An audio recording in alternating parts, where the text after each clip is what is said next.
el velo podría rasgarse hoy, la siguiente semana o cualquier otro día. Está bellísimo.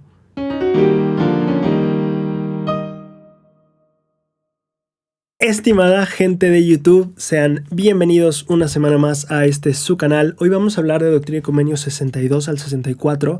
Vamos a hablar del perdón, vamos a hablar de algunas conferencias de la iglesia y unas cosas muy interesantes de aprender en ellas. Y vamos a aprender también acerca de la guía de Dios en nuestras vidas específicas. Así que bienvenido a un episodio más de Tesoros en las Escrituras.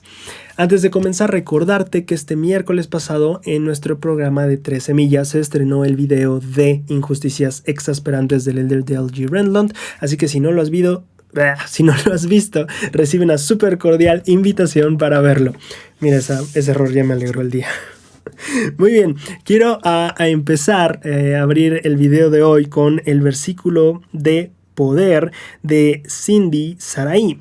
Cindy Sarai nos escribió que su escritura o versículo de poder era Doctrina y Convenios 63:23, que dice: Mas a quien guarde mis mandamientos concederé los misterios del reino, y será en él un manantial de aguas vivas que brotará para vida sempiterna. Ella nos escribe también: es gratificante saber que él siempre tendrá su manera de darnos a conocer las cosas, no con prisa, sino con el momento exacto, viviendo y disfrutando de aquello que ya he comprendido y conocido de él. Solo él sabe cuándo yo estaré preparada para recibir más de su porción. Me siento bendecida cuando mi corazón está deseoso de conocer algo nuevo de la vida, porque él, por medio de mi cumplimiento, me brinda la oportunidad de descubrir esa parte para crecimiento, de acuerdo con lo que quiere presentarme. Me encanta lo que nos dice Cindy aquí, porque cuando leemos esta escritura, y al menos es lo que a mí viene a mi mente, no sé ustedes, pero cuando leemos esta escritura de un manantial de aguas vivas que brotará para vida sempiterna, o que nunca se acabará, o que nunca tendrá sed, pensamos en una abundancia grande de agua, ¿no? Y aquí Cindy nos hace ver tal vez un poquito una visión opuesta a eso, ¿no? Nos habla más del línea por línea, precepto por precepto, un poquito aquí, un poquito allá, cada vez a nuestro tiempo y al momento exacto, dice ella. Y me parece muy interesante porque es real. O sea, tal vez yo no había tenido esa visión y me gusta mucho, por eso seleccioné de Cindy, lo siento.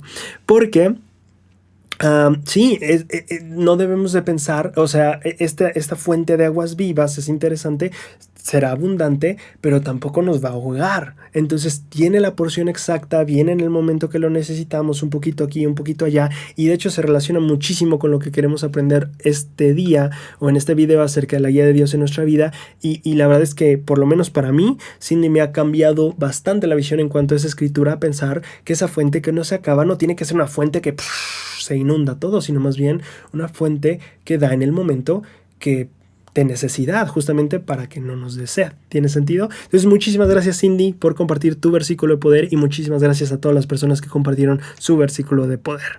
Muy bien, para empezar y arrancar un poquito en la historia del video de hoy, vamos a regresarnos un poquito en el tiempo.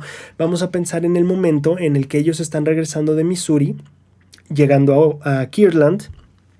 Si ustedes recordan, Doctrina y Convenios 63, que es la que vimos la semana pasada, tiene que ver con ellos cuando llegan y reciben una revelación, que José Smith se tiene que buscar una casa, etc. Bueno, unos días antes de que ellos recibieran esta revelación, se da una pequeña conferencia o reunión especial. Y quiero justamente presentarles un poquito de los elementos de esa reunión especial. No sé qué le pasó a mí ya va a grabar. Perdón, es que no sabía si estaba grabando. Bien, entonces en ese tiempo se da una reunión y quiero que vayamos justamente a Joseph Smith Papers, que estarán viendo justo ahorita ustedes. Esta es, ya saben, la minuta, la escrita a mano, esto es lo que ellos escribieron, está súper padre. Bueno, resulta que hay esta reunión el 28 de agosto de 1831, creo que de hecho es un día antes de la revelación de Doctrina y Convenios 63, es un domingo, y dice, agosto 28 de 1831, en una reunión de la iglesia sostenida en Kirtland, Ohio, Oliver Cowdery fue ordenado a ser al sacerdocio mayor por la voz de la iglesia y el mandamiento del Señor bajo la mano de Sidney Rigdon. John Whitmer. Y bueno, John Whitmer ahí es más bien como el, ¿cómo se dice? El secretario, el que escribe, por eso está ahí su nombre. Pero bueno, entonces Oliver Cowdery, ya que regresan, porque tú recordarás que cuando se da todo esto del sacerdocio mayor entre ellos, es en junio, en la conferencia que tienen. Pero Oliver Cowdery estaba en la misión en Missouri. Entonces cuando ya van a Missouri se encuentran con ellos y Oliver se regresa con ellos. Ahora sí, ya en Kirtland tienen esta sesión, esta reunión el domingo, donde ordenan a Oliver Cowdery al sacerdocio mayor. Ahora, ¿por qué esta historia? Bueno, aparte para saber cuándo Oliver Cowdery tiene esto y cómo eran las reuniones y pensar en qué padre, ¿no? O sea, es una reunión de domingo como las que tenemos nosotros, donde se ordenan élderes, se ordenan diáconos, se ordenan, se apartan hermanos, hermanas para llamamientos, o sea, sí también ellos en ese tiempo, a mí me gusta imaginármelo. Y hay una segunda razón por la que escogí hablar de este relato o de esta historia.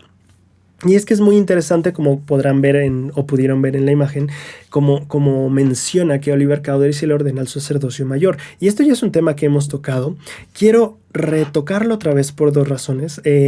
Hubo una persona que justamente me escribió diciendo, oye Braulio, ¿no habrá sido posible que ellos se confundieran y en lugar de decir sacerdocio mayor, en lugar de decir sumo sacerdote, estuvieran diciendo sacerdocio mayor?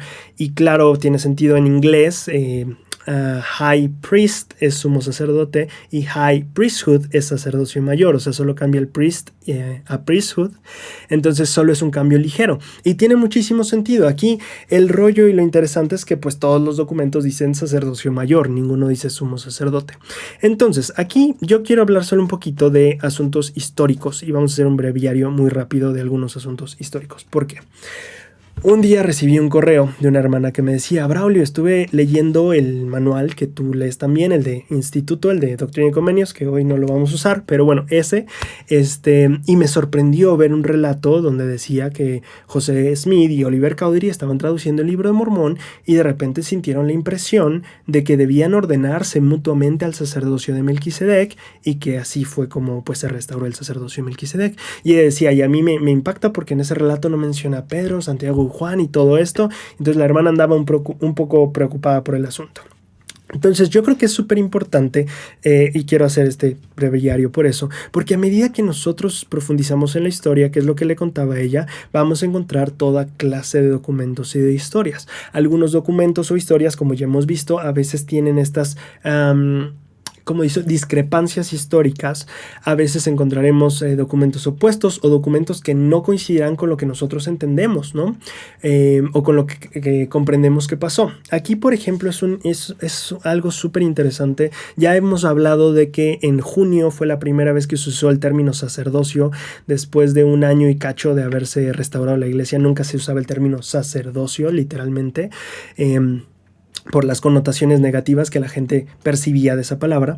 Pero también hay algo súper interesante a la hora de estudiar y es justamente lo que la hermana comenta. Cuando tú vas a los registros históricos de la iglesia es interesante ver que no hay realmente registros que hablen de una restauración del sacerdocio por medio de Pedro, Santiago y Juan, por lo menos en los primeros años de la iglesia.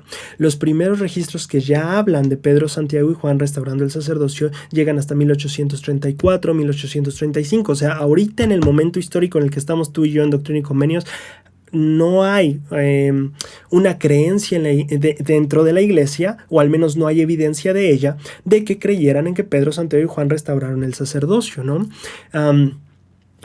La primera evidencia de algo parecido es José Smith en 1832. Todavía falta un poquito menos de un año en donde vamos ahorita en la historia para que José Smith empiece a escribir su primera historia escrita por él, y él va a mencionar un poquito de visitas de ángeles y restauración por medio de ellos, pero tampoco está mencionado Pedro, Santiago y Juan. Entonces es algo súper importante porque cuando nosotros nos adentramos en la historia tenemos que entender que somos turistas en un mundo diferente, en otro tiempo. Es como ir a otro país, ir al pasado, estamos viajando a otro lado.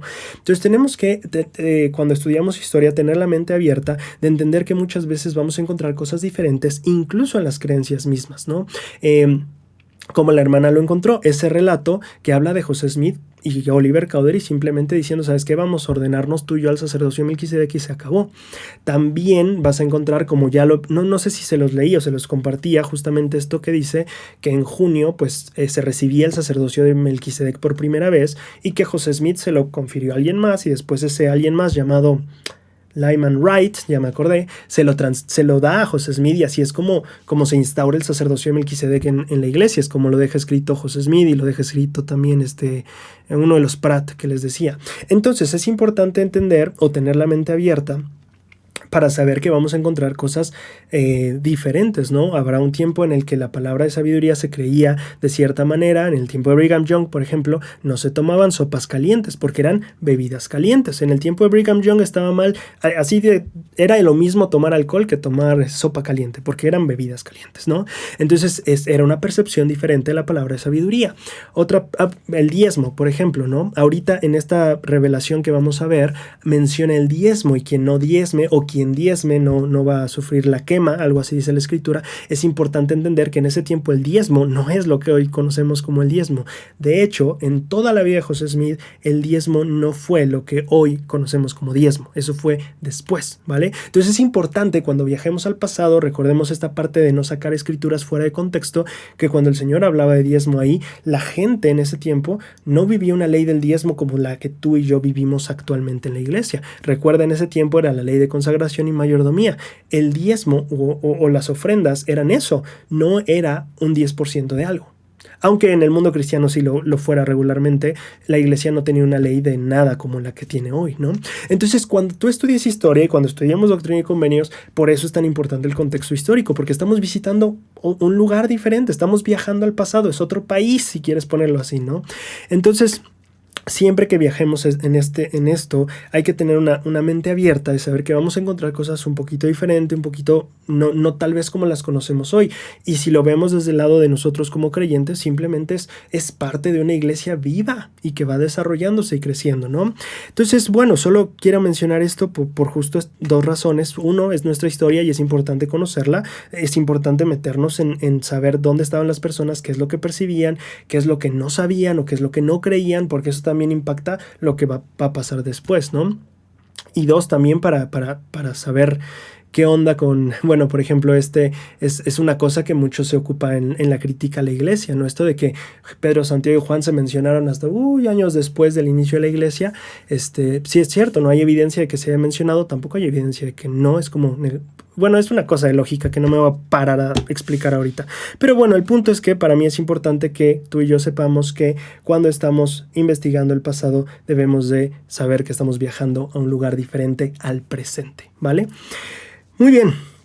Ahora, una vez dicho esto, ¿qué es lo que pasa? Ya vimos doctrina, ya vimos esta conferencia que se dio a Oliver Cowdery y lo ordenan al sacerdocio mayor. Ve tú a saber cómo, si ya era apóstol, ¿verdad? Es justo eso, viajar al pasado. Es diferente. Bueno, cuando te mueves un poquito adelante, Doctrina y Convenios 63, y después ya venimos Doctrina y Convenios 64, que es la semana actual, ¿no? ¿Qué pasa en Doctrina y Convenios 64? Bueno, José Smith ya había conseguido dónde se iba a mudar con los Johnson. No era precisamente donde estaba, así que se iba literal mudar. Y antes de mudarse recibe Doctrina y Convenios 64, que vamos a pasar a analizar justo ahora. Doctrina y Convenios, vamos a ver, 64, aquí estamos. Ok, bien, me llama muchísimo la atención los primeros versículos. El versículo 6 y 7 es donde quiero hacer el enfoque, porque hay principios de liderazgo muy interesantes. Doctrina y Convenios 64, 6 dice: hay quienes han buscado motivo contra él sin causa. Aquí se está refiriendo sobre José Smith. Esta revelación también está muy relacionada con lo que ya hemos aprendido sobre Ezra Booth, sobre estos pequeños conflictos que empieza a haber entre algunos miembros, que ya no les agrada tanto José como profeta. Entonces aquí me encanta el versículo 6, cómo sale el Señor en defensa de José Smith, a decir: hay quienes han buscado motivo contra José sin causa. Y me gusta mucho esto porque nos da a ver un principio muy importante de liderazgo del cual el Señor nos está dando un ejemplo. Cuando nosotros somos líderes, una de nuestras principales funciones, si no es que tal vez la más importante, es cuidar a nuestra gente. Cuando tú eres líder de un quórum, tu responsabilidad es velar por tu quórum. Cuando tú eres un líder de familia, tu responsabilidad es cuidar por tu familia. Cuando tú eres un líder de como quieras, ¿no? Y aquí el Señor nos muestra esta faceta de su liderazgo. Está cuidando. está protegiendo, está defendiendo. Justamente en el discurso que analizábamos el miércoles de Dale G. Renlund, está parando las piedras, si es que entiendes lo que digo. Y eso está haciendo el Señor. Es genial ver que lo está haciendo por el profeta seguramente lo hará por otros, y así nosotros debemos de hacerlo también por las personas que lideramos o por las personas que amamos simplemente. Entonces, primer punto, el Señor sale en defensa de José Smith, dice, la gente ha buscado cosas contra él, pero sin causa alguna. Ahora, en el 7 es interesantísimo porque es otra faceta que parecería opuesta, pero que es complementaria. El Señor dice, no obstante, él ha pecado. Interesantísimo. Por un lado dice, a ver, la gente ha estado quejándose cosas sin motivo y ya lo defendí, pero luego viene este otro lado y dice, sin embargo, ha pecado, hablando de José Smith. Entonces es súper interesante porque son estas dos cosas que, repito, podrían parecer contradictorias, pero como yo las veo, son más bien complementarias. ¿En qué sentido? Un líder debe de promover dos cosas: cuidar a su gente, pero responsabilizar a su gente. Si tú sobrecuidas a un niño dándole todo, al final él acaba sin responsabilidad, haciendo lo que se le pega la gana siempre, no preocupándose, al final tú se lo arreglas. ¿Tiene sentido? Si lo responsabilizas demasiado y siempre le echas la responsabilidad o culpa de todo lo que pasa, pues realmente la parte de la protección se pierde. Entonces hay que mantener un equilibrio entre esas dos, que es justo el equilibrio que el Señor está mostrando aquí. Voy a defender, voy a cuidar, voy a protegerlo de ataques, voy a parar las piedras que le quieran mandar, pero no se va a quedar sin responsabilidad. Y entonces en este acto de defender a José contra personas o defender a José de personas que estaban buscando cosas en contra de él, también se voltea a José y le dice, claro, te voy a defender, pero tampoco eres perfecto. A ver, hay cosas de las que tú y yo tenemos que hablar y de las cuales eres responsable. Entonces ahí el Señor nos enseña este modelo de liderazgo que tiene que ver, cuido a mi gente, pero también responsabilizo a mi gente, que es un equilibrio increíblemente hermoso y que seguramente tú podrás tener un estudio personal, o si quieres una noche hogar, o tal vez una junta de liderazgo con tu consejero, yo qué sé, o no sé dónde estés tú. Pero esta será una excelente pregunta. ¿Estamos cuidando a nuestra gente? ¿Estamos responsabilizando a nuestra gente? Y si hay un desequilibrio, ahí va a haber problemas y va a tener que haber ajustes. Muy bien. La siguiente parte que me encanta de esta revelación es el versículo 9. Creo que es excelente y que creo que más bien es como el versículo memorizado por excelencia de esta sección. En el versículo 9 leemos que el Señor dice, por tanto... No, ¿sabes qué? Te voy a decir algo del 8, porque ya había algo que no había metido en el guión, pero me encanta. En el 8 él dice que en la antigüedad sus discípulos buscaron motivo el uno contra el otro y no se perdonaron unos a otros en su corazón. Esa frase me encanta. No se perdonaron los unos a los otros en su corazón. ¿Puede haber alguna manera en la que tú y yo perdonemos a los otros, tal vez de boca para afuera, pero en el corazón no? Porque qué interesante que el Señor no diga, no dijeron que se perdonaron. No, lo que dijo fue, no se perdonaron en su corazón, y ese fue el problema. Entonces, tal vez esto podría ser todo un análisis de también Noche de Hogar, de decir, oye, hay alguna persona o algo que no esté perdonando en mi corazón. Tal vez yo ya dije que está bien, que no te preocupes, pero tal vez aquí tal vez todavía hay algo, y es justamente este problema. Tal vez perdoné de aquí para afuera, tal vez mentalmente dije, bueno, ya que haga lo que quiera, pero en mi corazón le he perdonado a él, a ella, a ellos o a lo que sea. Interesante pregunta. Ahora sí, vamos al versículo 9. Por tanto os digo, debéis perdonaros los unos a los otros, pues el que no perdona las ofensas de sus hermanos queda condenado ante el Señor, porque en él permanece el mayor pecado. Interesantísimo. Entonces, el rollo no es... Sí, claro, si alguien nos ofendió, esa a veces es fuerte, porque si alguien nos ofende y yo no le perdono, pues aquí en la escritura dice, en mí permanece el mayor pecado. Y esto es interesante tal vez, porque si tú piensas los pecados, ¿quién es la persona que perdona o no pecados? Es Dios, ¿cierto? Y a veces cuando nosotros tomamos este lado de no, esos pecados no los voy a perdonar o no sé qué, tal vez hasta cierto sentido, y esto es algo que viene a mi mente justo ahora, tal vez en cierto sentido viene esto de ¿quién soy yo para pues no perdonar? El que decide perdonar o no, pues es Dios, ¿no? Él es el que perdona o no pecados, como nos enseñó El Salvador cuando estuvo aquí y Dios le dio potestad para perdonar, pues bueno, es un rol más de él. Pero bueno, quiero mencionar, ya está el mandamiento, debéis perdonar los unos a los otros. En el versículo 10 viene: yo el Señor perdonaré a quien sea mi voluntad perdonar, mas a vosotros os es requerido perdonar a todos los hombres. Aquí quiero introducir una historia bellísima que a mí me impactó mucho cuando la leí. Estoy seguro que algunos de ustedes estarán familiarizados con parte de ella, pero tal vez no con toda la historia. Así que quiero leérselas, y esto lo voy a dejar en el material de apoyo por si alguien quiere imprimirlo. Es una historia de Eber J. Grant, que fue presidente de la iglesia. Entonces vamos a ver una experiencia en la que un hombre que fue profeta de la iglesia aprendió acerca del perdón y que seguro nos va a enseñar mucho a nosotros. Hace unos años, un hombre importante fue excomulgado de la iglesia. Esto es lo que nos cuenta Eber J. Grant, ¿vale? Un hombre importante fue excomulgado de la iglesia, el cual, años después, suplicó ser bautizado de nuevo. El presidente John Taylor presentó a los apóstoles la posibilidad del bautismo de la susodicha persona, estipulando en una carta que si consentían unánimemente al bautismo de él podría bautizarse, pero que si había un solo voto de un apóstol en contra, no debían admitir a esa persona nuevamente en la iglesia. Entonces, no sé si sabes tú, a la hora de que una persona es excomulgada de la iglesia, el bautizarse no es exactamente igual que cuando no era miembro. De hecho, los misioneros, al menos eso en mi tiempo en el manual misional explicaba, que tú como misionero no deberías predicar, o sea, no de no compartir un mensaje, sino más bien tú no deberías estar tomando como investigador a una persona que está excomulgada, que esas personas tratan más directamente con el obispo. Entonces, a la hora del bautismo no es igual, y en este caso, pues era un asunto que iban a revisar o que tenían que ver el profeta John Taylor.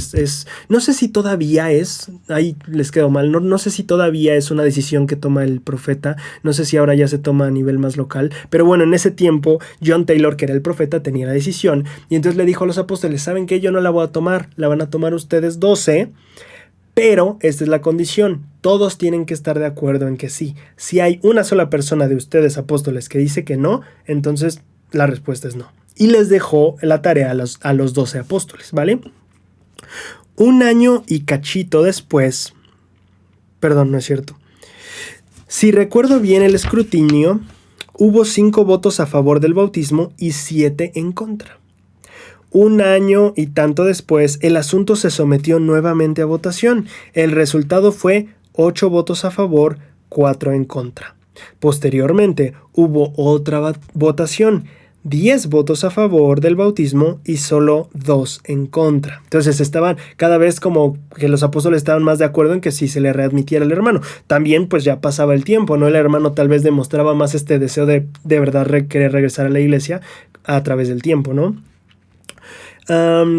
Posteriormente, ¿no es cierto? Por último, todo el consejo de los apóstoles, con excepción de o sea, de yo, dice Eber J. Grant, su humilde servidor, consintieron en que el hombre fuese bautizado, y en ese entonces yo era el segundo miembro más nuevo del quórum. Entonces, solo importante, llega el punto en que solo hay un apóstol que no quiere que se bautice, y ese es Eber J. Grant, y él es el segundo más nuevo de los apóstoles, ¿vale? Después, cuando me encontraba en el despacho del presidente, él me dijo, John Taylor, ¿no? El profeta: Eber, tengo entendido que 11 de los apóstoles han accedido al bautismo del hermano fulano. Y lo nombró. Y que usted, Elder, ha sido el único que ha votado en contra. ¿Qué sentiría cuando llegue al otro lado y encuentre que este hombre ha suplicado ser bautizado y que quizás usted le habrá impedido entrar junto con los que se han arrepentido de sus pecados y han recibido alguna recompensa? ¿Qué sentiría si un día ves si este hombre estuvo realmente buscando entrar a la iglesia y por ti no entró de nuevo? Eso le preguntó básicamente. Yo le dije: presidente John Taylor, si el Señor me hace esa pregunta, podré mirarle y decirle sinceramente que he hecho lo que me ha parecido lo mejor para el reino. Podré decirle al Señor que ese hombre ha deshonrado a la iglesia y que yo no pienso permitir que un hombre de esa clase vuelva a la iglesia. Bien, me dijo el presidente John Taylor. Hijo mío, está bien. Actúe de conformidad con sus convicciones. Vote de acuerdo con lo que usted cree. Añadió Eber J. Grant. Presidente Taylor, en su carta usted indicaba que deseaba que cada uno de los apóstoles votara de acuerdo con sus más íntimas convicciones. Si usted desea que yo renuncie a mis más íntimas convicciones, lo haré con mucho gusto. Votaré gustoso para que ese hombre vuelva, pero si dejo eso librando mi propio discernimiento, mientras viva, espero no consentir en ello. Hace varios años ese hombre fue acusado entre los apóstoles, y él mintió y aseguró que era inocente, y si bien el Señor me testificó que él mentía, yo no podía condenarle por motivo de eso.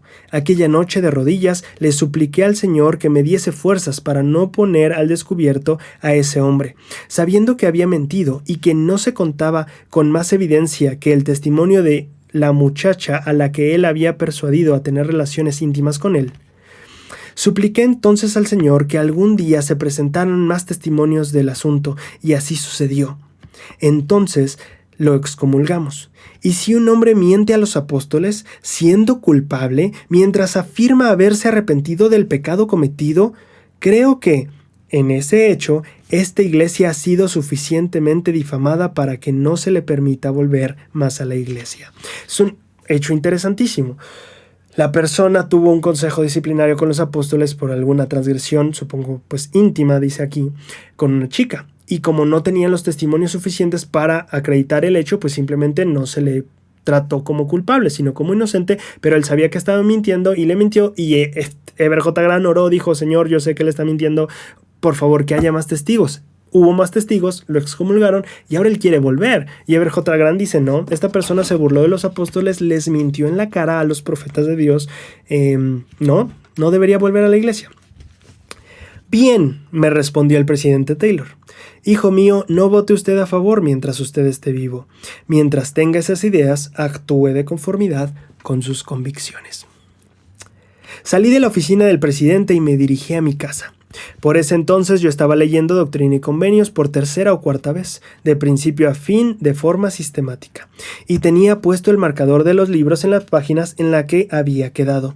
Sin embargo, cuando lo tomé, en vez de abrirse donde estaba puesto el marcador, se abrió en yo, el Señor, perdonaré a quien sea mi voluntad perdonar, mas a vosotros os he requerido perdonar a todos los hombres, pues el que no perdona las ofensas de su hermano queda condenado ante el Señor.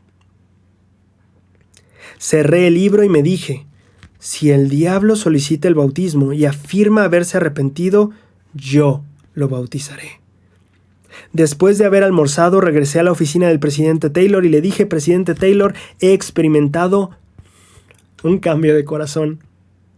Hace una hora le dije que mientras yo estuviera vivo, esperaba nunca consentir en que ese hermano fulano fuese bautizado. No obstante, he venido a decirle que, en lo que a mí respecta, él puede ya bautizarse. El presidente John Taylor tenía la costumbre, cuando se sentía particularmente complacido, de sentarse a reír, sacudiendo todo el cuerpo. Rió y me dijo: hijo mío, el cambio ha sido muy repentino. Quisiera hacerte una pregunta. ¿Qué sentías cuando te fuiste de aquí hace una hora? ¿Sentías ganas de darle a ese hombre un golpe de lleno en la nariz y derribarlo? Le contesté: eso era precisamente lo que quería hacer. Él me dijo: ¿y qué piensas ahora? Lo cierto es, presidente Taylor, le respondí, que espero que el Señor perdone al pecador. El presidente Taylor añadió: usted se siente feliz, ¿no es así? En comparación con su estado anímico anterior, tenía usted el espíritu de enojo, tenía el espíritu del resentimiento en su corazón para con ese hombre, por el pecado que había cometido y por haber difamado la iglesia.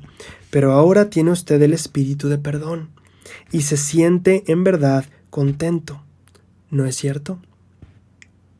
Yo le contesté: sí, así es. Yo me sentía duro y rencoroso, pero ahora me siento contento. Entonces me dijo: ¿sabe por qué escribí esa carta? Le contesté, no, señor, no lo sé. Bien, escribí la carta dándole responsabilidad a los 12 apóstoles por este asunto, precisamente para que tanto usted como los nuevos miembros y más jóvenes de los apóstoles aprendieran la lección que el perdón precede a la justicia cuando hay arrepentimiento.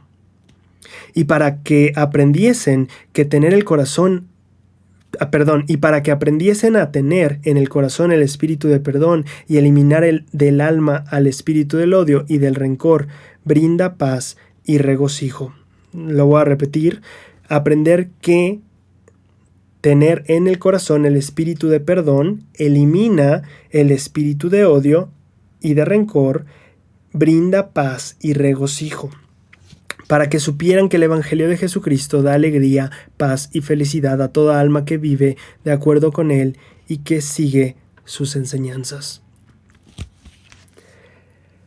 Me encanta este relato porque vemos como un profeta instruye a apóstoles. ¿Alguna vez te habías pensado en eso? Así como el presidente de quórum le da clase a los de su quórum, así el presidente de la iglesia instruye a los 12 apóstoles, a los miembros de la primera presidencia. Y me parece una lección interesantísima. Deben de aprender que el perdón precede a la justicia cuando hay arrepentimiento y que el corazón, cuando tiene el espíritu de perdón, se va el odio, se va el rencor y viene paz y regocijo. Es un relato increíblemente bello. El presidente Eber J. Grant cambia sus sentimientos en cuanto a esta persona. Entiende lo que esta escritura en Doctrina y Convenios significa. Yo voy a perdonar. Y lo interesante fue que perdonó de palabra para afuera. No, eso lo estaba haciendo antes de salir de la oficina de John Taylor. ¿Se acuerdan que dijo? Pues mire, usted nos dijo que fuéramos sinceros. Si quiere que no sea sincero, pues entonces ya, tenga mi voto y que se bautice. Pero si va a ser sincero, yo no quiero que se bautice. Entonces, él estaba dispuesto a perdonar de la boca para afuera. Si quiere, presidente, usted es el profeta. Si usted me lo pide, yo doy mi voto, yo lo doy. De aquí para acá. Pero mis convicciones dicen otra cosa. Mi corazón, que es justo lo que veíamos en el versículo 8. Y entonces, ¿qué pasa? Dice él, regresa a la oficina después de esa escritura que leyó y dice, tuve un cambio de corazón. En palabras más concretas, me arrepentí. Cambié de parecer. Mejoré. Me elevé. Veo diferente a como veía ahora, y esa visión era más de acuerdo con el Evangelio, una visión que estaba dispuesta a perdonar y entonces dejaba ir el odio y llegaba la paz, llegaba el amor. Eso es lo que nos asemeja muchísimo a Jesucristo. El perdón nos va a llevar no solo a tener paz en nosotros, sino llegar a ser más como Él. ¿Quién tendría el derecho de no perdonar más claro en sus manos que el Salvador, que fue el que pagó y sufrió por esos pecados más que nadie? ¿No crees que el que sufrió más tiene el derecho de guardar el rencor el mayor tiempo posible? Yo creo que sí, y la verdad es que Él fue el que guardó el dolor o que lo aguantó el mayor tiempo y a mayor profundidad posible, incomprensible para nosotros. Y cuando Él perdona, nosotros al tener nuestras heridas, así de profundas, así de extensas como sean, cuando nosotros nos acercamos al perdón en la manera que lo hace, llegamos a ser más como Él. El perdón es parte de llegar a ser como Jesucristo es. Y si encuentras un momento en el que no te es sencillo perdonar, tal vez tengas que arrepentirte como el presidente Grant, y en ese proceso te puede ayudar el Salvador.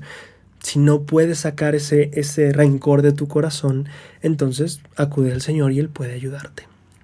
Bien, otro tema importante aquí, hablar del perdón. Fíjate que aquí en el siguiente versículo viene justamente desglosado tal vez este otro tema. Del versículo 11 dice, debéis decir en vuestro corazón, juzgue Dios entre tú y yo y te premie de acuerdo con tus hechos. Juzgue Dios entre tú y yo y te premie de acuerdo con tus hechos. Esto refleja algo interesantísimo, porque el perdón abarca el dejar ir en el corazón, pero eso no quiere decir que la justicia no se cumpla. Aquí viene la parte de entender que el perdón no es lo mismo que la redención estrictamente. Supongamos esto. Yo te rompí una bicicleta. ¿ok? Y entonces yo me escondí, tú no viste, yo me fugué, tú no sabes, yo solo me escondí. Con vergüenza y no quería admitir que rompí tu bici, pero entonces llega el día en que yo quiero arrepentirme y como parte de mi arrepentimiento quiero restituir y te compro una bici igual a la que te había roto. Entonces llego y te digo, oye Mauricio, oye Roberta, fíjate que la bici que se te rompió la otra vez no se rompió de la nada, yo la rompí, pero me sentí ahora mal porque me escondí, tuve miedo, no quise, me escondí, tuve miedo, como diría Dan. Y pero ahora aquí estoy. Y aquí está la bici que te compré y quiero pedirte perdón. Y tú me dices te perdono. ¿Ese te perdono implica que ahora ya me puedo llevar yo la bici porque ya no te importó la bici que te rompí? ¿O implica más bien que justamente vas a aceptar la restitución y el perdón tiene más bien que ver con el no te guardo rencor por haberlo hecho, por habérmelo escondido, por, aunque seas mi amigo, haberme mentido? ¿Tiene sentido? Esa explicación o ese pequeño ejemplo podría darnos a notar algo interesante, una diferencia sutil que llega a ver en cuestión doctrinal en cuanto al perdón y la redención. La redención tiene que ver con la restitución total de cómo estaban las cosas antes, y el perdón tiene que ver con el dejar ir en el corazón, como lo he puesto en otros ejemplos. Si alguien tira un vaso o vienes a mi casa y tiras un vaso, tal vez te voy a decir te perdono, pero de todas maneras alguien tiene que poner ese vaso de vuelta porque falta un vaso. Entonces ahí viene la parte de redimir el asunto. ¿Cómo redimo yo ese vaso? Bueno, entonces viene la parte de entender que en este punto, cuando decimos Dios juzga entre tú y yo y te premia de acuerdo con tus hechos, es esta parte de decir, sí, al final Dios que te dé lo que te tenga que dar. Mira, yo ya no guardo nada en contra de ti. Si Dios te juzga bien o te juzga como algo que hiciste bien o mal, ya será otro asunto, pero por lo menos yo en mi corazón dejo ir el asunto, ¿no? Entonces eso es lo interesante de entender la diferencia entre perdón y redención. Una vez estaba viendo un rollo entre preguntas y respuestas entre parejas que estaban haciendo. Me llamó la atención porque una de las preguntas a las parejas casadas era, ¿debo perdonar inmediatamente? Y era de miembros de la iglesia. Y la pregunta era, ¿debo perdonar inmediatamente algo que mi pareja hace en contra mía o que me ofende o que me lastima? ¿Debo perdonar inmediatamente? Y algunos dijeron sí y otros dijeron no. Y me llamó la atención los que dijeron no. Decía, bueno, es que pues se trata de que también la persona pues pase por su proceso de arrepentimiento, etcétera. Y yo estaba pensando, creo que están pensando mucho en la restitución de la relación. En lugar del perdón. El perdón tiene que ver no con que las cosas, vamos a ver, si se rompe el vaso, que yo te perdone no quiere decir que no se tenga que restituir el vaso, ¿no? Cuando yo le he roto algo a alguien, le digo perdón y te lo voy a pagar porque era tuyo, te lo voy a reponer. Entonces vienen estas dos partes. El perdóname, es decir, no me guardes rencor por lo que pasó, pero aparte aquí está la restitución, la redención del asunto, ¿no? Aquí está ya lo que te rompí. Entonces, cuando nosotros aprendemos eso, vemos que en una relación, claro que se puede perdonar inmediatamente. Eso no implica inmediatamente la restitución. ¿Tiene sentido? En un momento la persona dejará ir el rencor, en otro momento tal vez ya fui yo y le compré lo que le tengo que reponer, ¿no? Entonces, cuando aprendemos eso, aprendemos a vivir una vida más sana, porque el rencor envenena, dicen, ¿no? No, bueno, sí también, pero porque el perdón nos acerca más al Salvador. Si nosotros aprendemos a perdonar, somos más semejantes al Salvador. Cuando nosotros perdonamos inmediatamente, dejamos ir este sentimiento de rencor lo más pronto posible. También es normal, ya veíamos, sentirnos enojados, sentirnos pues mal sobre algo, ¿no?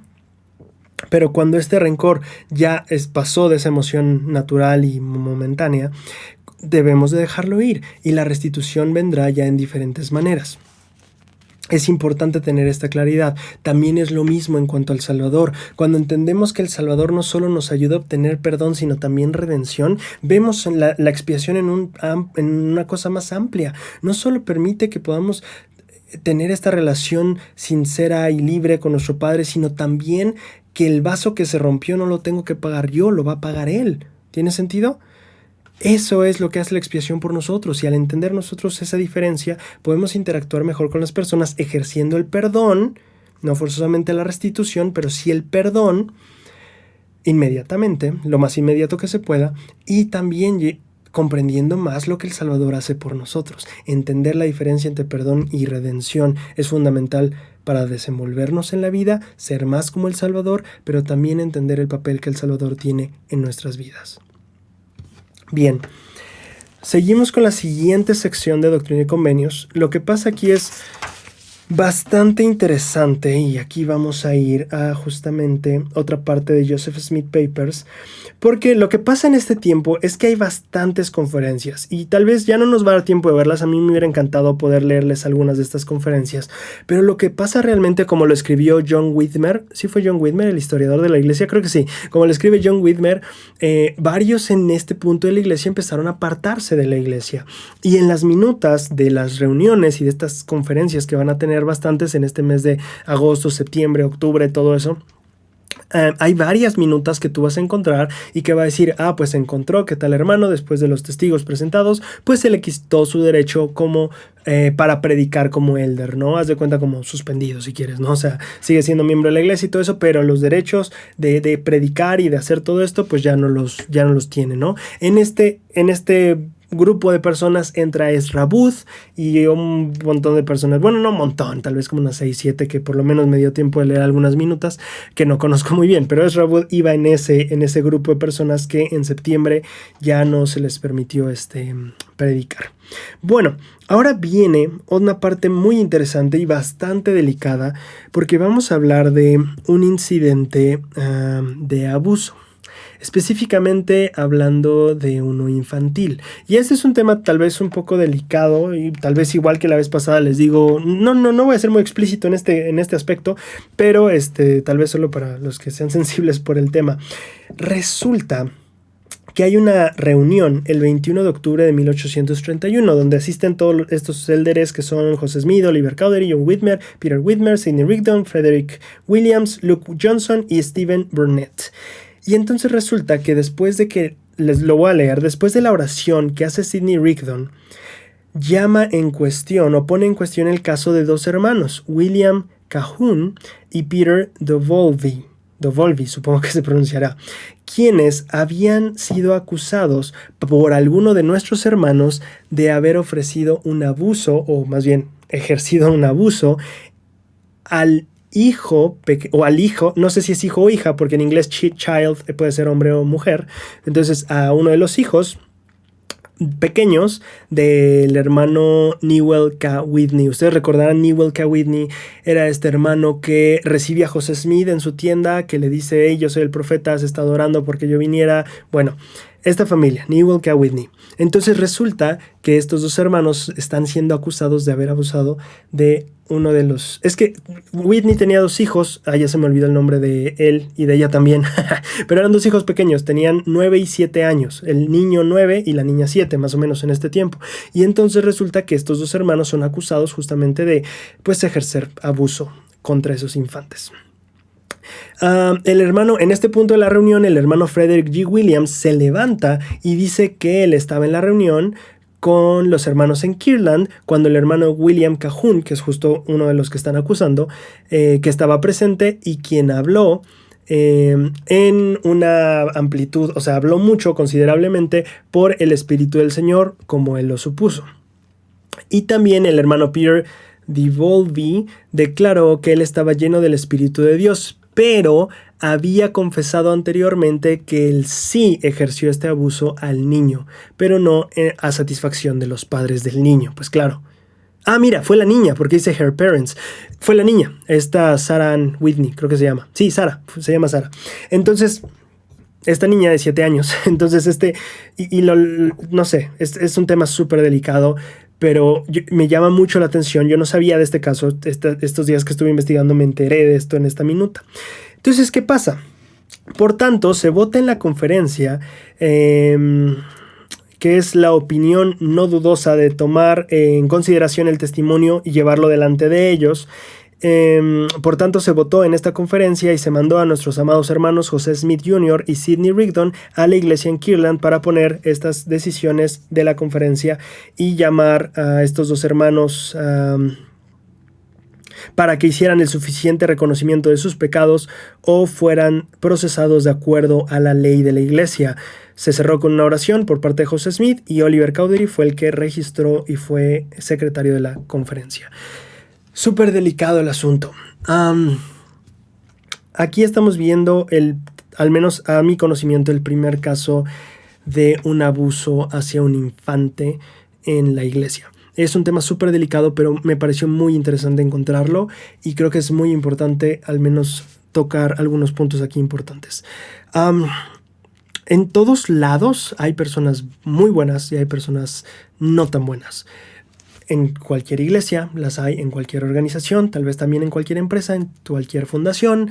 Y a pesar o aunque la Iglesia Restaurada de Jesucristo, henos aquí, eso no nos exenta del que llegue a haber personas tal vez y no necesariamente malintencionadas, tal vez simplemente con malos hábitos, tal vez simplemente que dieron un resbalón donde no deberían darlo, pero lamentablemente ese simple resbalón no es tan simple en algunos casos como este. Lamentablemente, como ustedes, ya me quedé picado, no sé en qué acabó esto, tal vez después en las minutas salga, pero lo que sí sé es que es súper triste que algo así suceda. Y por cuestión, y me puse mucho a meditar en los pequeños en estos días que vi esto, quiero hacer mención de lo siguiente.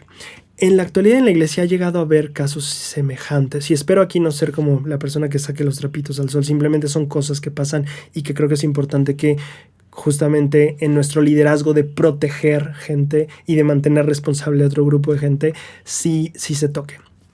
Actualmente hay uno que otro exobispo que está cumpliendo sentencia en la cárcel por un tipo de abuso como este.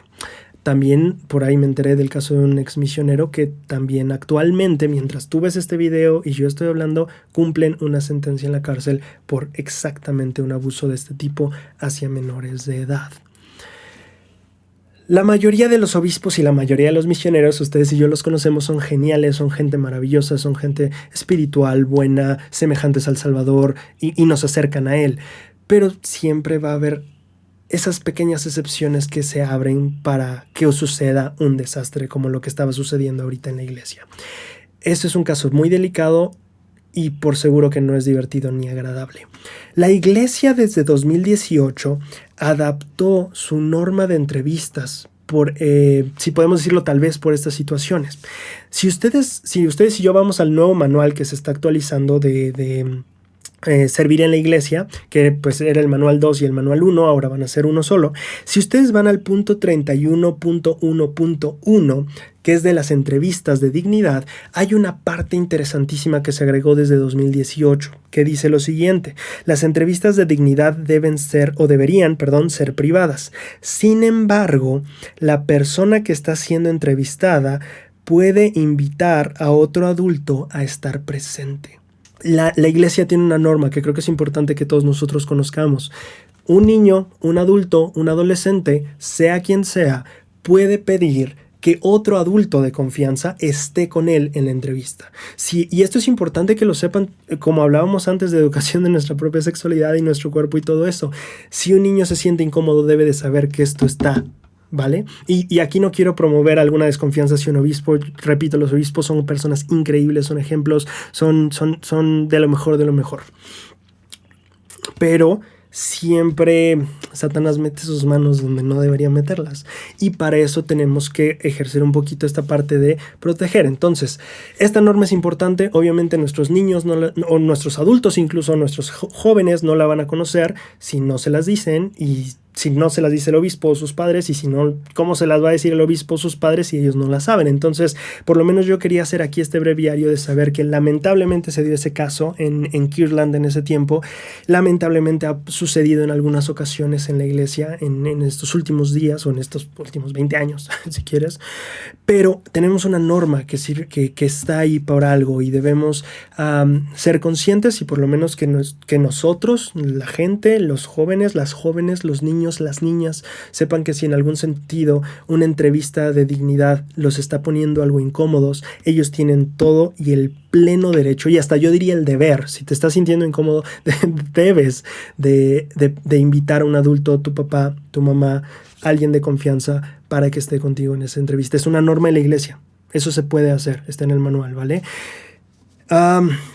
Y de nuevo, repito, los obispos son personas increíbles, los misioneros también, pero si alguien no se está sintiendo cómodo, tiene el pleno derecho, y repito, pienso yo, el deber de invitar a un adulto de confianza, siempre pensando en, como nos enseñaba el Señor, a cuidar a nuestra gente, ¿vale? Muy bien, después de este trago un poquito amargo pero instructivo, espero, para todos nosotros, vamos a ir a otra parte interesantísima de las reuniones. Creo que fue un día después, no, cierto, 4 días después se da una conferencia, y de hecho es interesante porque esta es la primera conferencia que yo veo en las minutas que dice conferencia general. Yo nunca había leído conferencia general en una minuta. Si ustedes saben de alguna, pues me dicen, pero según yo esta es la primera minuta que dice conferencia general. En esta conferencia general está interesantísimo porque la minuta trae todo. Son 2 días, el 25 y el 26 de octubre, y entonces hay mensajes de los hermanos de José Smith, de Sidney Rigdon, de Oliver Cowdery, de todos, y está padre porque aunque no vengan todos los discursos como los de conferencia general hoy, sí viene varias partes del discurso o los puntos importantes que tocó las personas, ¿no? Algunos daban un mensaje, algunos más bien expresaban su testimonio y expresaban su determinación de dar todo por Cristo y todo eso, ¿no? Está muy padre, la verdad, leerlo. Son como 2-3 páginas que vienen aquí de puro como testimonio o de las cosas que compartieron los hermanos en ese momento en la reunión. Yo solo quiero leer 2 cosas, una que mencionó Sidney Rigdon, que de hecho ya me la salté, y otra que mencionó José Smith, y otra que mencionó Oliver Cowdery. Eran más, ya me equivoqué yo. Y de hecho no es cierto, la de Sidney Rigdon no la traje, pero la de Sidney Rigdon es solo una frase que llamó mi atención, y él decía que el Padre Celestial, eso es lo que dice Sidney Rigdon en esa conferencia, el Padre Celestial, por medio del Espíritu Santo, une a sus hijos desde el cielo, desde la tierra con el cielo. Lo voy a repetir. Por medio del Espíritu Santo, el Padre Celestial une o ata a sus hijos desde la tierra hacia el cielo. Y me llamó muchísimo la atención. En cierta manera, la oración es nuestra conexión con el Padre, pero cuando Sidney Rigdon dijo eso, o dejó eso ahí escrito, de que es el Espíritu Santo como esta manera en la que el Padre nos ata al cielo, podríamos hablar justamente del Santo Espíritu de la promesa, ¿no? Que tenemos este asunto de que el Espíritu como valida nuestras ordenanzas y nuestros hechos aquí en la tierra, pero también viene esta parte de percibir al Espíritu Santo como nuestra conexión con el cielo. Y eso me pareció muy especial. El Espíritu Santo como nuestra conexión al cielo. Y me surgió la pregunta, o sea, ¿cómo puedo? En primer lugar, veo al Espíritu Santo como mi conexión al cielo, y en segundo lugar, ¿cómo puedo hacer que eso suceda más? ¿Cómo puedo lograr que el Espíritu Santo no solo tal vez me guíe aquí en la vida o me dé algunas advertencias de vez en cuando, sino más bien me diga, más bien sea mi conexión con el cielo? Eso es lo que Sidney Rigdon nos enseñaba en esa conferencia y me parece increíble. No está en Doctrina y Convenios, está en una conferencia, pero me parece increíble. El Espíritu Santo es el medio por el cual Dios nos ata desde la tierra hacia el cielo. Qué hermosa manera. Segundo punto que me gustó de esa conferencia, lo que dijo José Smith, y aquí sí se los voy a mostrar, se los voy a leer. Dice, el hermano José Smith, está escribiendo creo que Oliver Cowdery. El hermano José Smith dijo que estábamos reunidos juntos para hacer los asuntos del Señor, y que era debido a la gran misericordia de nuestro Dios que era posible que nos reuniéramos juntos. Muchos de nosotros hemos ido en el mandato del Señor a combatir toda cosa mala, y hemos obtenido la bendición inexplicable o indescriptible, en consecuencia de lo cual nuestros nombres están sellados en el libro de la vida del Cordero, pues el Señor así lo ha hablado. Esto me encanta. Es el privilegio, no es cierto, es lo que sigue, es el privilegio de cada elder hablar de las cosas de Dios. Y si pudiéramos, y esta es la parte que me encanta y que quiero que pongas atención, si pudiéramos todos nosotros unirnos en un solo corazón y en una mente, en perfecta fe, el velo podría muy bien desgarrarse hoy o la siguiente semana o en cualquier otro momento. Voy a leerlo otra vez. Si nosotros pudiéramos todos unirnos con un corazón y una mente con perfecta o en perfecta fe, el velo podría rasgarse hoy, la siguiente semana o cualquier otro día. Está bellísimo. Si pudiéramos unirnos en corazón y mente en una fe perfecta. Me llama mucho la atención y pienso en cómo tal vez no todo el velo, porque aquí podríamos hablar de la forma literal del velo, ¿no? Pero tal vez la aplicación más práctica para esta tarea titánica de unirnos todos y en una fe perfecta, tal vez una aplicación más práctica para nuestro día de hoy sería: ¿cómo puedo yo tal vez con mi familia. Y recuerda que si tú eres soltero y vives solo, tu familia eres tú. Y si eres madre soltera o padre soltero, tu familia es eso. O sea, no, la familia no solo, dice la guía, estudia las escrituras, no solo es papá y mamá y hijos. Es todas estas combinaciones diferentes de hogares que hay. Entonces, ¿cómo puedo lograr esa unidad? ¿Cómo puedo lograr esa perfección de fe? En primer lugar, ¿qué sería una fe perfecta? Y de ahí puede surgir un análisis buenísimo de Noche de Hogar o de Estudio Personal. ¿Qué es una fe perfecta? ¿Y cómo la desarrollo? ¿Qué evidencias hay en las escrituras de que es una fe perfecta? Y sería todo un rollo de estudio, de buscar escrituras. Sería buenísimo. Ya me dieron ganas de hacerlo. Bueno, eso quería compartirte. Lo último, lo de Oliver Cowdery. Oliver Cowdery deja escrito en esa misma reunión algo que yo quiero compartir contigo tan pronto abra. Se trabó mi internet, qué horror. Ni modo, te lo voy a tener que contar, no lo va a abrir. Lo que dice Oliver Cowdery, no sé si ustedes recordarán que hace un buen de tiempo veíamos que Oliver Cowdery y David Whitmer tenían la asignación de escoger quiénes serían los 12 o seleccionarlos y apartarlos. No sé si recuerdas, no sé si apartarlos, pero sí seleccionarlos. Bueno, si ya te acordaste, resulta que en esta reunión deja escrito Oliver Cowdery que tanto él como David Whitmer recibieron la instrucción de que los 12 apóstoles serían señalados, ordenados y enviados desde Missouri.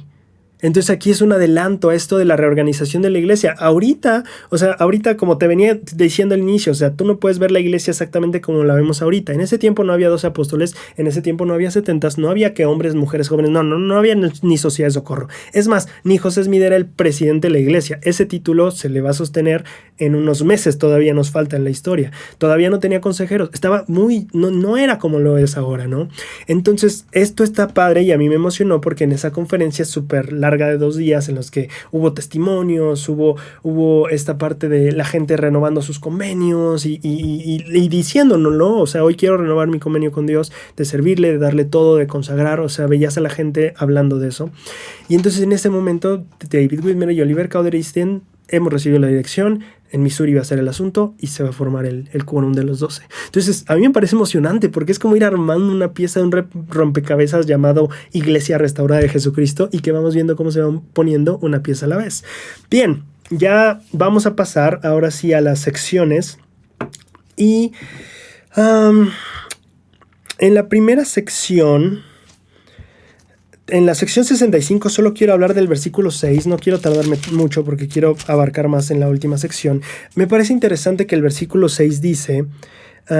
bueno, tal vez solo una pequeña cosa interesante de la sección 65. Bueno, en primero, esa va después de la sección 66. Si ustedes ven los encabezados, ahí se ven que las fechas están cruzadas, o al menos la línea aquí está cruzada.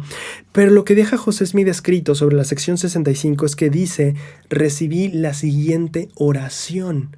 José Smith se refirió a la sección 65 como una oración.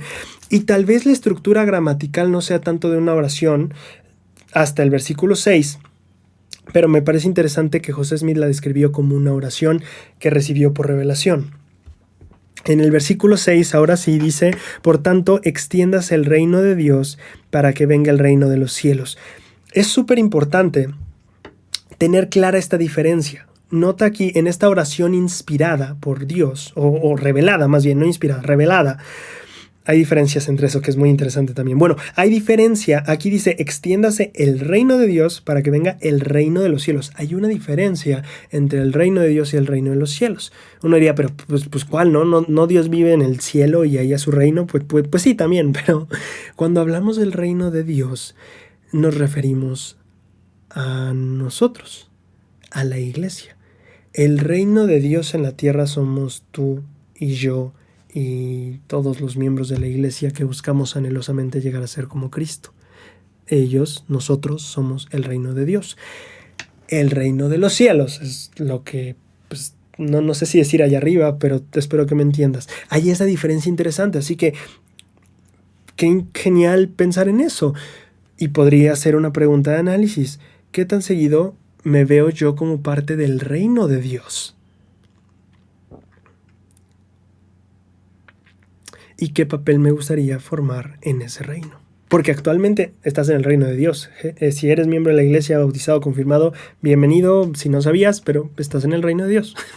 Así que, ¿qué ¿Qué papel te gustaría jugar en él? Es una excelente pregunta para esta sección. Como un análisis de noche de hogar, se puede hacer también una escritura, una pregunta y excelente análisis para toda la familia. Bueno, avanzamos a la siguiente sección. Doctrina y Convenios 66. Aquí en este tiempo se muda. McLennan, claro. Ok. William McLennan. Sí, William. Entonces, vamos a hablar un poquito de William McLennan porque la revelación de Doctrina y Convenios 66 va para él. William McLennan, fíjate, es súper interesante cómo se bautiza él. Cuando nosotros, me encantaría podértelo dibujar. A ver si puedo dibujártelo, espero que sí. Pero bueno, haz de cuenta que aquí está Kirtland, Ohio. ¿Ok? Y entonces ellos dijeron, vámonos a Missouri, y tú recuerdas que en esta expedición a Missouri, estamos hablando del pasado, nos estamos regresando un poquito en el tiempo para saber cuándo se bautizó él. Y tú recuerdas que cuando el Señor les dijo, mandó como un buen de personas y les dijo, vayan por caminos separados. Bueno, pues algunas personas van por acá, otras por acá, etc. Bueno, resulta que de donde él es, que es de Paris, Tennessee, que queda más o menos por acá, pues resulta que tú te acordarás que cuando José Smith ya viene de regreso se encuentra con Hyrum. Supongamos que se encuentran aquí, yo qué sé. Se encuentra con Hyrum y tienen esta revelación de Doctrina y Convenios 62. Bueno, después de eso, lo que parece indicar la historia y los documentos es que Hyrum justamente se desvía, justamente como decía, predicando por el camino, y entonces llega a este lugar donde estaba William McLennan. Y entonces le predica a William McLennan. William McLennan se bautiza, que este es el símbolo de bautismo para los misioneros, ahí adentro del agua, y entonces se va a predicar con Hyrum unos días.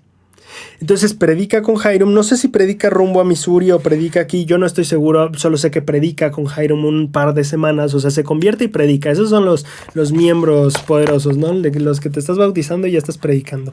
Bueno, pues resulta que después de eso, ahora sí, ya cuando todos regresaron a Kirtland, William McLennan decide también darse una escapada para ir a la conferencia y de también conocer a José. Entonces, esta es la primera vez que William McLennan va a encontrarse con el profeta después de su bautismo, después de haber predicado ya el evangelio, después de haber predicado sobre el libro de Mormón, tal vez las profecías modernas, todo esto. Entonces, yo me imagino que para McLennan debió de haber sido una gran emoción. Imagínate que tal vez tú te bautizas, empiezas a predicar por 2 semanas y pues tienes la oportunidad de conocer al profeta. Entonces, esto era lo que William McLennan estaba experimentando. Y entonces él pues decide preguntarle a José Smith. Ahí hay una historia que podemos encontrar en Revelaciones en Contexto, que habla de William McLennan teniendo 5 preguntas específicas que él quería que Dios le respondiera, que no le menciona a José Smith. Es decir, William McLennan dice, Dios, tengo 5 preguntas, ayúdame con estas 5 preguntas, quiero que me ayudes. Y después va con José Smith y le dice, oye, quiero que me ayudes a saber, a tener una revelación de Dios, a que Dios me hable a través de ti, su profeta. Y José Smith le da la revelación, y José Smith, sin estar enterado, pues le da la respuesta a estas 5 preguntas que McLennan tenía, ¿no? Bueno, y que de hecho es muy padre. De hecho, sí, de esta conferencia que te estaba hablando hace rato, también está un como testimonio de William McLennan, donde dice que él está súper comprometido a dar todo por el Señor hasta la muerte, dice, y eso me llama mucho la atención, ¿no? O sea, sí es incluso así, yo estoy dispuesto a ir con el Señor hasta la muerte. Así dice en lo que él dijo en esa conferencia. Pero bueno, entonces vemos un poquito de la fe de McLennan. Se bautiza, predica, se compromete, o al menos en esta conferencia él dice, yo la verdad quiero seguir al Señor hasta la muerte si me es requerido. Y entonces tiene esta revelación de Doctrina y Convenios 66. Yo quiero tocar solamente algunos temas. Vamos a tocar los versículos 1, 3 y 4, y con eso vamos a terminar la sesión de hoy. En el versículo 1 dice el Señor, he aquí, así dice el Señor a mi siervo William McLennan, bendito eres por cuanto te has apartado de tus iniquidades y has recibido mis verdades, dice el Señor. Es bendito porque se ha apartado de las iniquidades y ha recibido sus verdades. Esto es muy importante. El Señor dice, tú eres bendito. Ahora, si vamos al versículo 3, viene lo interesante. De cierto te digo, mi siervo William, te encuentras limpio, mas no de todo. Arrepiéntete pues de las cosas que no me complacen. Y aquí nuevamente podríamos decir oye, es contradictorio, ¿no? Por un lado le dice, eres bendito porque dejaste las iniquidades y aceptaste mi verdad, pero por otro lado le dice, oye, hay cosas de las que no estás bien y tienes que arrepentirte. Nuevamente voy a decir que para mí no va a ser contradictorio, sino va a ser complementario. ¿Por qué? Porque él nota que al inicio el Señor le dice, tú eres bendito. Está hablando de ti como persona. Y escucha eso. Tal vez si tú vienes al Señor así como William McLennan y buscas saber cómo qué es lo que piensa de ti, tienes tal vez 5 preguntas y podrías pensar, tal vez ese sería un buen ejercicio, ¿sabes? Leer Doctrina y Convenio 66 y ver cuántas preguntas tal vez sinceras tú puedes escribir antes de leer la revelación, y tal vez lees la revelación y tal vez el Señor te puede responder alguna de ellas en ese proceso. Sería interesante ese experimento. Bien, entonces, lo primero es, bendito eres tú. Estás hablando de tú como persona. Y el versículo 3 dice, mas no de todo, no estás del todo limpio. Arrepiéntete pues de cosas que no me complacen. ¿Qué es lo que no le complace al Señor? ¿William? No, cosas. ¿Te das cuenta de esa diferencia que es preciosa? Dice, tú, William, eres bendito, pero hay cosas que no me complacen. Es interesantísimo cómo el Señor hace esa diferencia entre, como diríamos, pecador y pecado, ¿no? Amas al pecador, desechas el pecado. En este caso, el Señor demuestra o le habla a William McLennan en un sentido de tú eres bendito, y por el otro le dice, claro, pero hay cosas, no tú, sino cosas con las que no estoy muy complacido. Cosas que vamos a tener que cambiar, pero en ti y el proceso que llevas, me encanta. Bendito seas, ¿no? Entonces eso es importante a la hora de acercarnos a Dios, porque a veces sentimos que estas cosas, ay, no, es que el Señor no le va a agradar esto y esto y esto. Y a veces digo, si el Señor nos hablara, seguramente sería como con William McLennan. Sería, Raquel, Roberto, bendito eres. Has dejado las iniquidades, estás aceptando mi verdad. Bendito eres. Claro, hay cosas con las que todavía no estoy muy complacido y vamos a irlas trabajando, pero no pienses que estas cosas te quitan de tu estado bendito en el cual yo te tengo. ¿Ves? Eso es lo interesante de esta revelación que me encantó muchísimo. Bendito, todavía hay cosas que te faltan, pero estas cosas que te faltan no te quitan esta percepción del Señor que tiene de ti, de lo que ya has avanzado, de las iniquidades que ya has dejado, de toda la verdad que has abrazado. Sí hay cosas que tal vez todavía no le agraden al Señor. Sin embargo, esas no necesariamente evitarían que el Señor te dijera, bendito o bendita seas, por lo que ya has hecho, por lo que ya has abandonado, a lo que ya te has aferrado.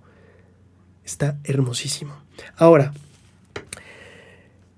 una vez que distinguimos entre persona bendita y cosas que no le complacen al Señor, el Señor le dice, te mostraré, dice el Señor, porque te las mostraré. Entonces hay cosas que no me arrepiéntete porque no me complacen y te voy a mostrar qué cosas son. Eso es súper interesante, porque el versículo 4 justamente viene esto de, y ahora en verdad yo, el Señor, te enseñaré lo que quiero con respecto a ti, o sea, lo que es mi voluntad concerniente a ti. Llegamos a esta última parte del video. ¿Cómo recibir esa instrucción específica del Señor? Nos gustaría que el Señor nos dijera, así como William McLennan a veces, te voy a decir específicamente lo que quiero para ti, lo que quiero con respecto a ti. Estas palabras me encantan.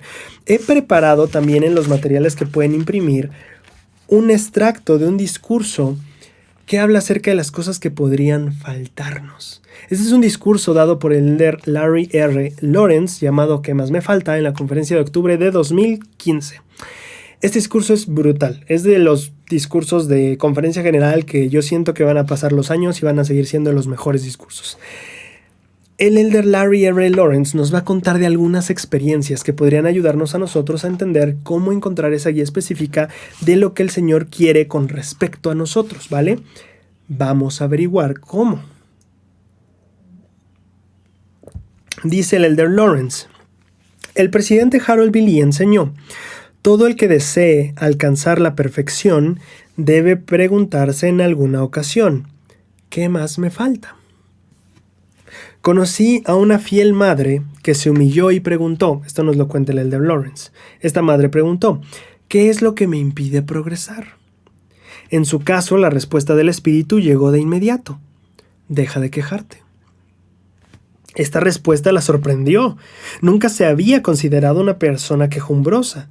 Sin embargo, el mensaje del Espíritu Santo fue muy claro. En los días y semanas que siguieron, tomó conciencia de su hábito de quejarse. Agradecida por la invitación a superarse, tomó la determinación de contar sus bendiciones en lugar de sus desafíos. A los pocos días sintió la cálida aprobación del Espíritu Santo. Un humilde joven que parecía no poder encontrar a la jovencita adecuada, acudió al Señor en busca de ayuda. ¿Qué es lo que me impide ser el hombre adecuado?, preguntó él. Esta respuesta llegó a su mente y a su corazón. Purifica tu manera de hablar. En ese momento se dio cuenta de que algunas expresiones groseras eran parte de su vocabulario y se comprometió a cambiar. Una hermana soltera valientemente preguntó: ¿qué debo cambiar, Dios?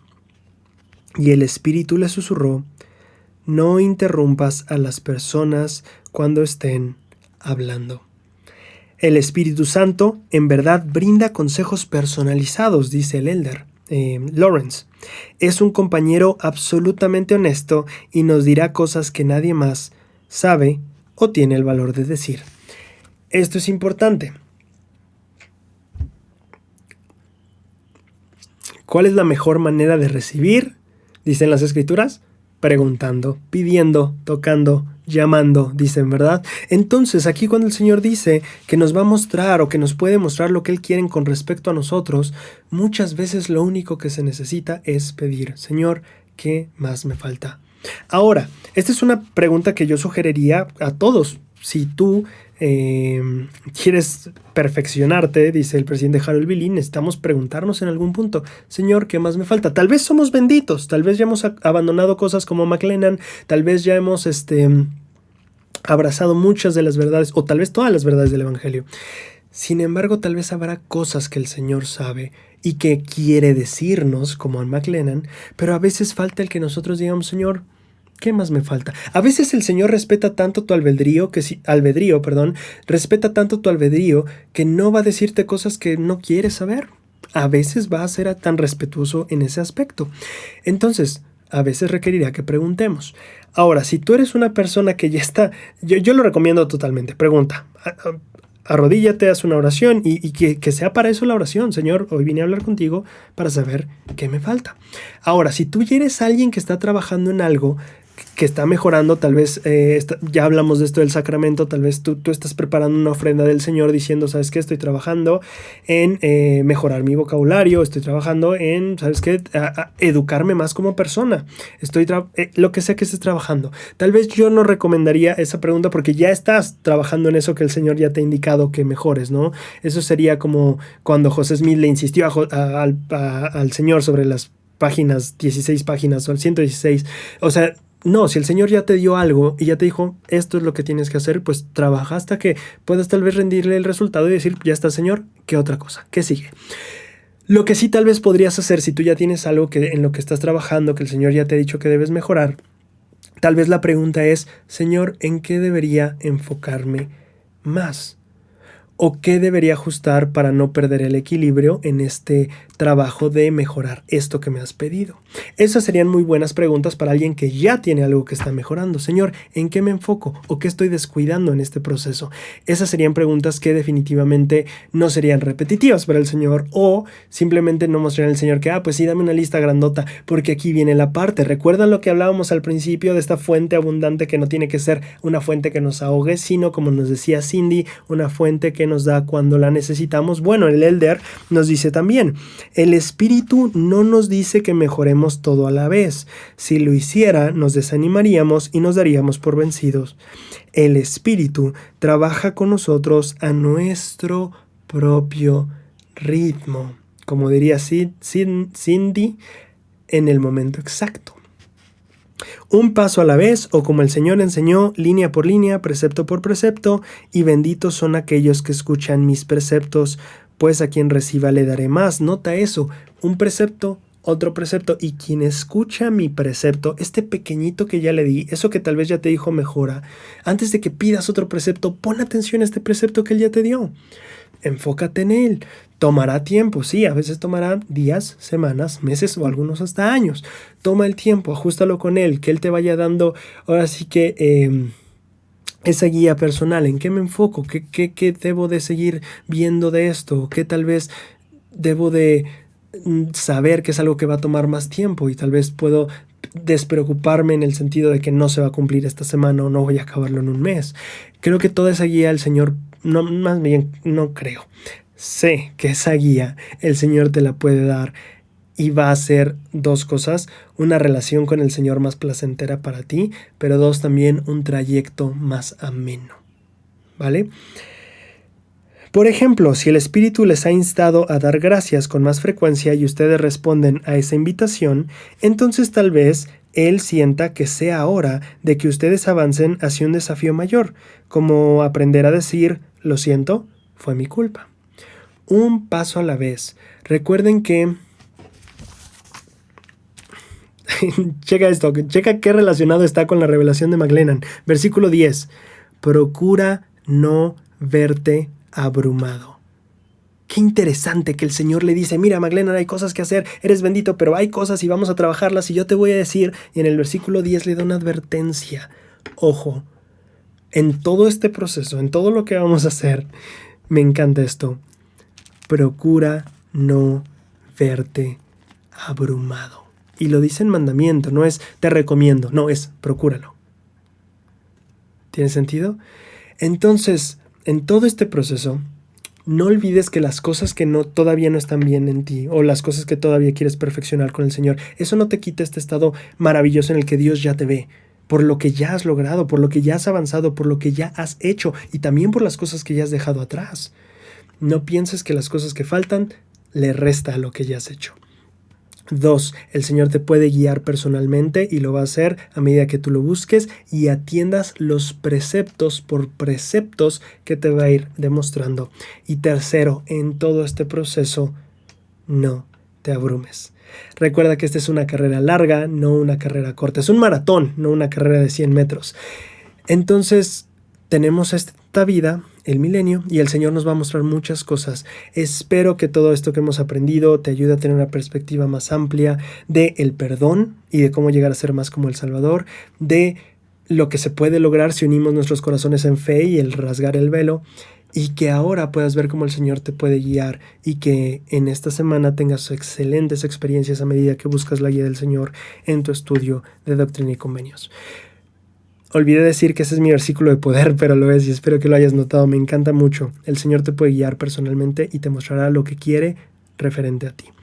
Muchas gracias por estar. No olvides dejar tu versículo de poder y nos vemos la siguiente semana. Hasta luego. Tu voz me llama desde lejos. Oigo un murmullo suave y lento. Y sé que entiendes lo que estoy sintiendo.